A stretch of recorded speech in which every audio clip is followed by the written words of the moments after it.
Well, good morning from beautiful Burleigh Beach here on the Gold Coast.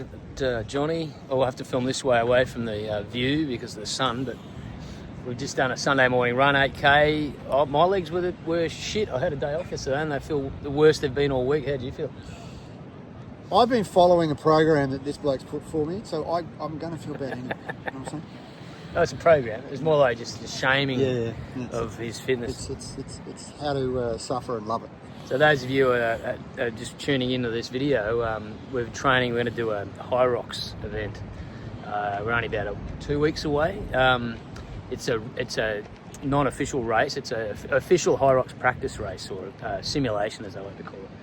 So we're going to do that, and we're both going to be racing 55, 59 age group in the future.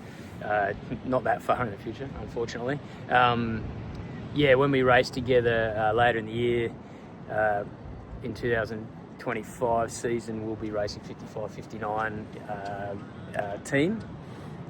So that'll be a good run through up here to just see how it goes. It'll be John's first one, my second one. So I had a decent week. I've actually done 45k running this week, which is the furthest I've run in quite a few years. I had a day off yesterday, and then this morning ran and felt the worst I've felt all week, so that was interesting. Ate well yesterday, did everything right, and then woke up this morning, just had dead legs, but it just goes like that. I said to John, I hope my legs don't feel like this in 2 weeks' time. I feel like I'm cramming for a test, and he's doing everything scientifically, so, I mean, what could go wrong? I tell you what's crazy, John, is, I spent my whole life as a professional athlete, and I've worked on, the best taper, the best type of training, recovery, sports science guys, and then I've sort of haven't been that fit in the last last decade. I don't reckon I've been that fit. And then here I am. I come and start training again, and I'm reminding myself of all the things that I've forgotten over the years. And like even I know that tapering's such an interesting physiology and even the psychology of it, trying to get a taper right to feel good for an event. Like now I'm thinking, well, I'm running. I've just had a day off, which is probably what I'll do before this run through, and I feel like shit.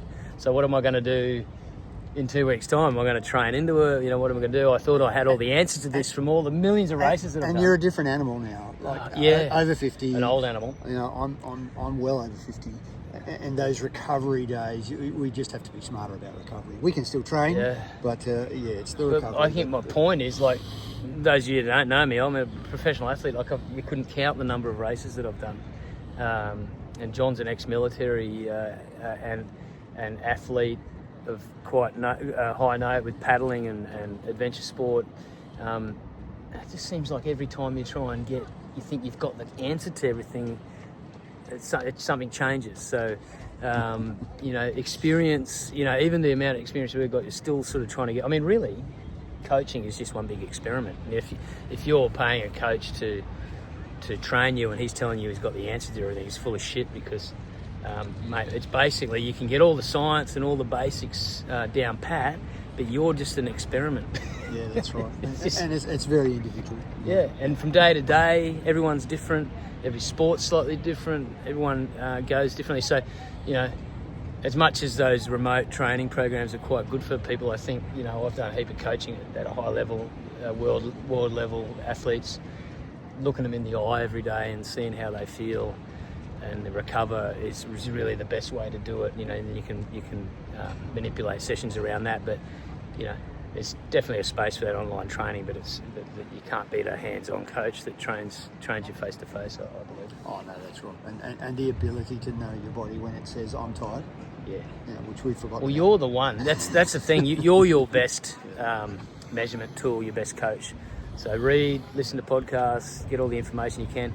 I listened to a really high-level podcaster, sports science guy the other day, and there's some stuff that he was leaving out there that I thought was pretty obvious. One of the go-to guys for me at the moment is Tadej Pogacar's coach, the 4-time Tour de France winner, Inigo Samalanch. He's right on top of some of this Zone 2 stuff and the reasons why Zone 2 works. So we might get into that another date, but check out the beach.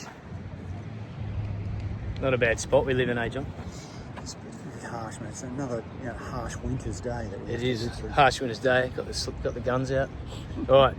See you next one. Bye.